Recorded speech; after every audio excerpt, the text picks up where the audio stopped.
Hoje, a pedido da Procuradoria-Geral da República, o STJ, que é o Superior Tribunal de Justiça, a terceira instância, uma antes do STF, acaba de abrir investigação contra o bolsonarista, um dos maiores aliados do Bolsonaro, que foi com ele para a posse lá do Milei na Argentina, que é o governador Cláudio Castro, do Rio de Janeiro. Além disso, o STJ também permitiu, e a Polícia Federal fez busca e apreensão na casa do irmão do Cláudio Castro e de duas secretárias do governo dele. Lembrando que num governo estadual, um secretário ou uma secretária equivale a como se fosse um ministro de um governo federal. Então a coisa tá ruim aí. A Polícia Federal apreendeu 128 mil em dinheiro vivo na casa do irmão do governador do Rio de Janeiro e mais 7.500 dólares em espécie. Quer dizer, a coisa tá ruim.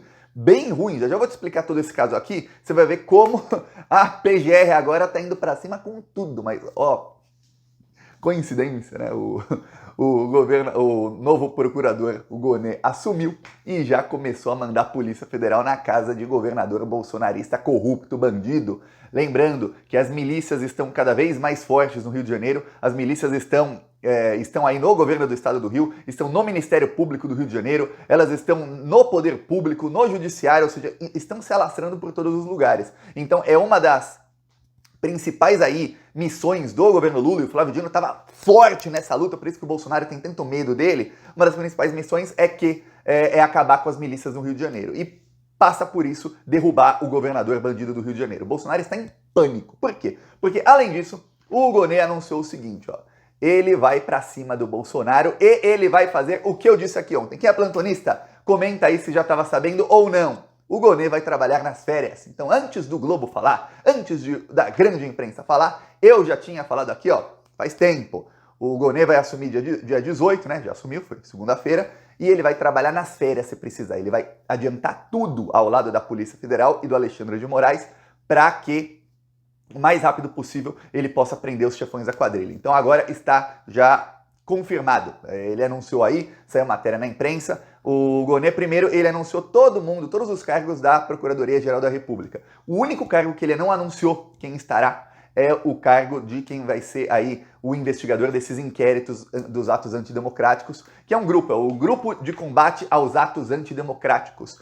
Inclusive, eu vou falar várias das denúncias que a gente faz aqui no Plantão Brasil, e aí o meu amigo Léo Bastos, da TV Repensar, ele faz notícias de fato no Ministério Público. E veja, quando ele vai lá e faz a notícia de fato, ele faz no Ministério Público. E aí pode ir para qualquer lugar. Várias dessas denúncias saem lá da primeira instância, vão direto para a Procuradoria, e quando a gente vai ver depois de alguns meses na atualização, mostra que está no Grupo de Combate aos Atos Antidemocráticos. Quer dizer, tá ali, chega já no lugar certo. Hoje, sempre que chega nesse lugar, vai lá ver quem é, está o nome Paulo Gonê, não está mais o nome Frederico Santos, que era o Carlos Frederico Santos, ou seja, ele vai tocar isso pessoalmente. E assim como eu falei, ele acaba de anunciar que ele vai trabalhar em conjunto com a Polícia Federal. Então agora o que acontece é o seguinte, lembre-se, a Polícia Federal estava investigando os atos terroristas do dia 8 de janeiro, tem vários outros inquéritos mirando o Bolsonaro e vários bolsonaristas, e aí esses inquéritos sempre se cruzam. Aí tem o caso das joias, tem o caso da falsificação do cartão de vacinação, tem os próprios atos antidemocráticos lá de 2020, tem os de 2021 e 2022, que já foi chamado aí de milícias digitais, que é outro inquérito, tem o inquérito das fake news e tem todos esses aí do dia 8 de janeiro. Tudo isso está numa ala aí da Polícia Federal que está investigando isso. Porém, está investigando a parte do Ministério Público. E no Brasil, em inúmeros países do mundo, o que acontece é o seguinte, quando você faz uma denúncia, vai para a polícia. A polícia investiga se tem algum pé nessa sua denúncia, né? Porque tem denúncia que não tem nem pé nem cabeça.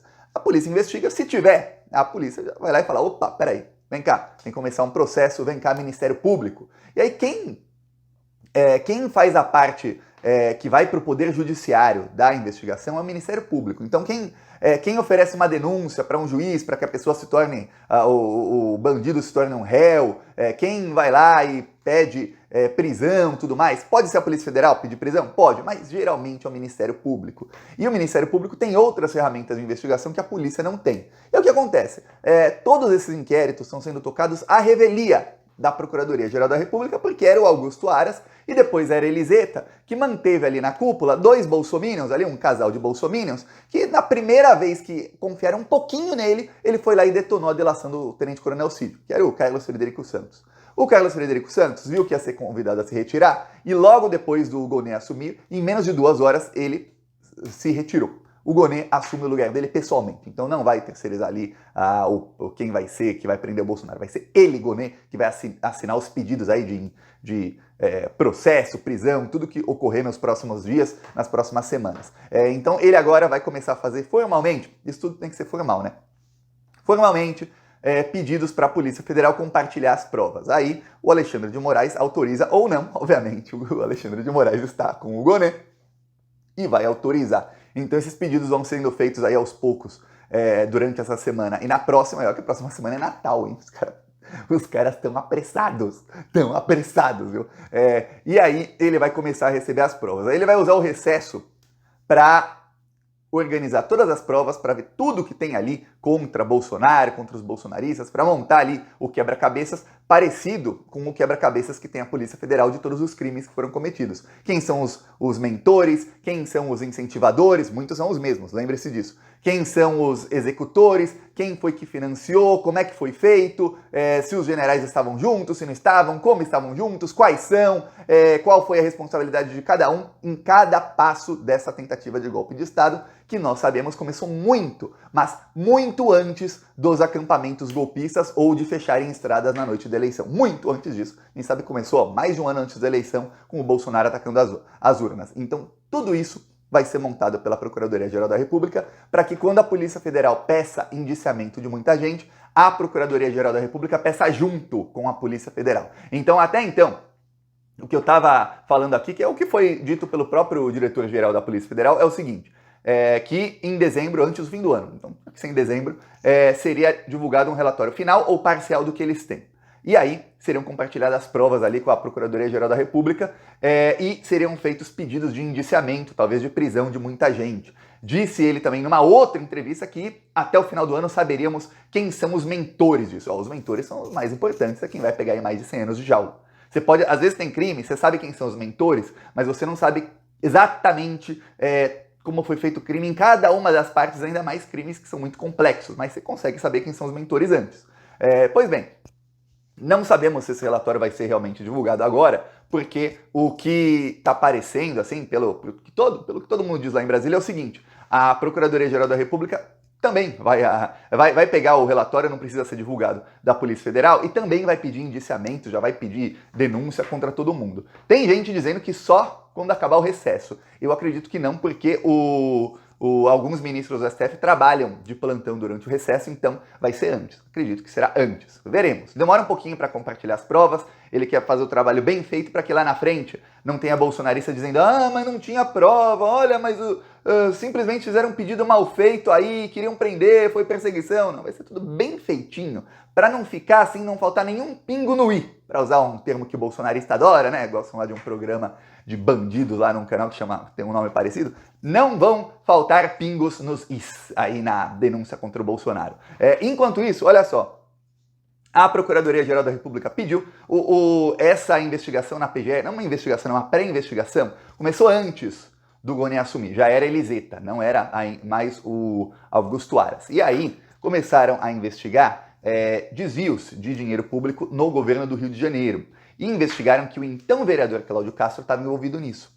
E aí investigaram o seguinte: olha, temos indícios de que esse esquema continua no governo do Cláudio Castro, bolsonarista, e que está piorando ainda o esquema. Pois bem, saiu uma matéria no Globo faz algum tempo. Esse vídeo é de algum tempo, de alguns meses atrás, quando foi feita uma operação da Polícia Federal na casa e numa empresa ali, na casa do dono de uma empresa que recebe milhões em verba do governo Cláudio Castro. E aí, olha só, a Polícia Federal também achou, nas últimas semanas, um vídeo que mostra este dono da empresa com uma mochila e com o Cláudio Castro. Eu vou te mostrar aqui uma matéria que saiu na Globo. Eu deixei o vídeo mais rápido, exatamente para que não tome muito tempo. Zona Oeste do Rio, dia 29 de julho de 2019. O homem de camisa branca que carrega uma mochila é Cláudio Castro, governador em exercício do Rio de Janeiro. Na época, vice-governador do estado. Ao lado dele está o empresário Flávio Chadu, dono da Servilog. A empresa tinha contratos milionários com a Fundação Leão 13, que era subordinada a Cláudio Castro. Essa fundação é responsável por projetos de assistência social do governo do estado. Esse encontro aconteceu um dia antes de Flávio Chadu ser preso na primeira fase da Operação Catarata, que investigou justamente fraudes em contratos da Fundação Leão 13. Aí você vê o seguinte, primeiro ele tá com o Cláudio Castro com uma mochila. No dia seguinte, isso aqui é o que a Polícia Federal achou na casa dele, dinheiro pra caramba.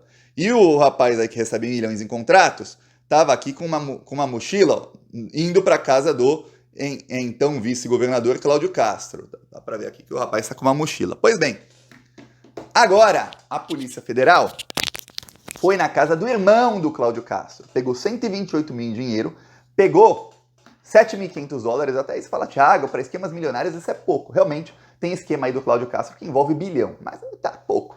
Pouco, né? Um dinheirão.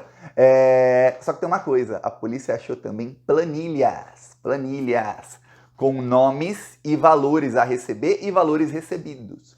E tudo indica que são planilhas de pagamentos de propina, ou seja, o irmão do governador estava metido nisso. Eu peço aí sua inscrição no canal, a gente vai rir muito, viu, dessa coisa. Acabarão todos presos. Anota aí, anota. Thiago escreveu que acabarão todos presos. Cola na sua geladeira e espera o dia. Aproveita e já compra aí um espumante, um champanhe, um suco de laranja, o que você gostar aí para comemorar no dia que forem todos presos, viu?